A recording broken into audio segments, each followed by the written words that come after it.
Hello and welcome to today's Nairobi News Bulletin. My name is Modoni Mushiri.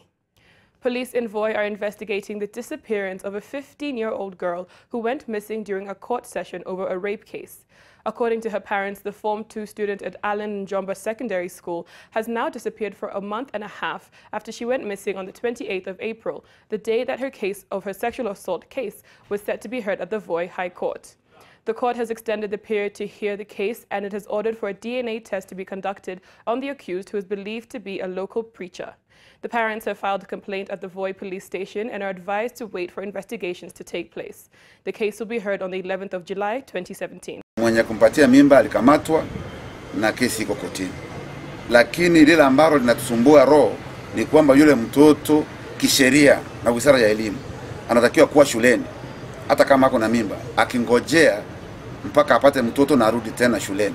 Na unavyojua huyu ni mtoto msichana, lazima tumsaidie na yeye apate haki yake ya elimu. Hisia yangu ni kwamba pengine kuna mtu anaficha huyu msichana ili hii kesi isiendelee mbele.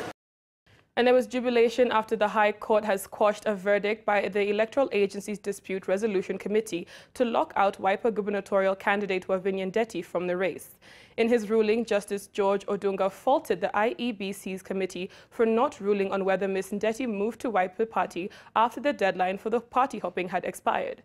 According to the judge, and even though Ms. Ndeti alleged party hopping is what was presented before him by IEBC, the commission itself had not dealt with it at that time.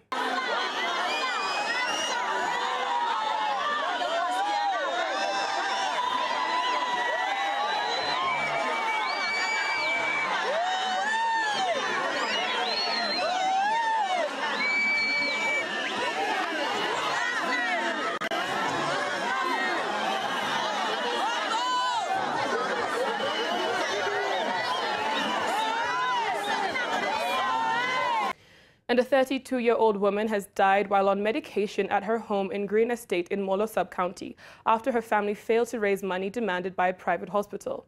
She was earlier taken to a public hospital, but due to the ongoing nurses' strike, she was not being able to attend it to. Maureen Kavesa met her death after falling sick for a week and failing to get the required medical attention at the Nakuru Level 5 hospital, where she had first sought help.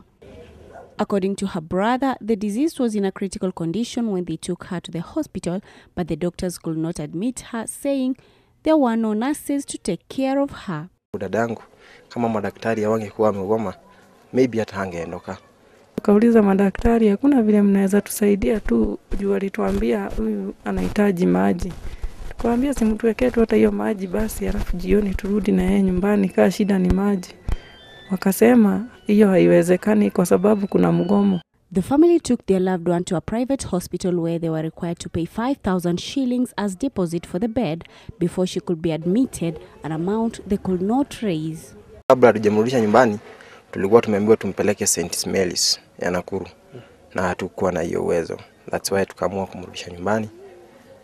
Na hapo ndipo akapatikana usiku amefariki. Manasesi wetu, kuweni na utu kidogo, mkuwe na huruma kidogo, kwa sababu hii kazi mnafanya ni ya huruma na ni kazi ya kusaidia watu, na msiangalie pesa sana.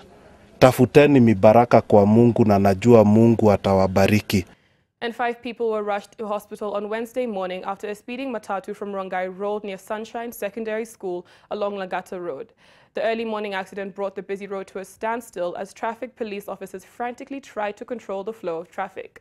Those trapped inside the matatu were pulled out through the windows by Good Samaritans, and the injured were taken to the Kenyatta National Hospital by EMS ambulances. And finally, Nairobians are hunting for a man who has been caught on several CCTV footage stealing from shop attendants. Apparently, the man has been caught on tape several times stealing phones from inattentive shop attendants, and the latest case being last week, in which the man distracts a cyber attendant with a huge document to photocopy as he plotted his theft. In the 6-minute video dated June 17th, the man, clad in a blue checkered shirt and grey trousers, is captured waiting patiently for about 4 minutes to eventually steal a phone from the counter inside a cyber cafe. And that's it for us for now. For these and more stories, log on to www.nairobinews.co.ke. I'm Modoni Mushiri. Goodbye.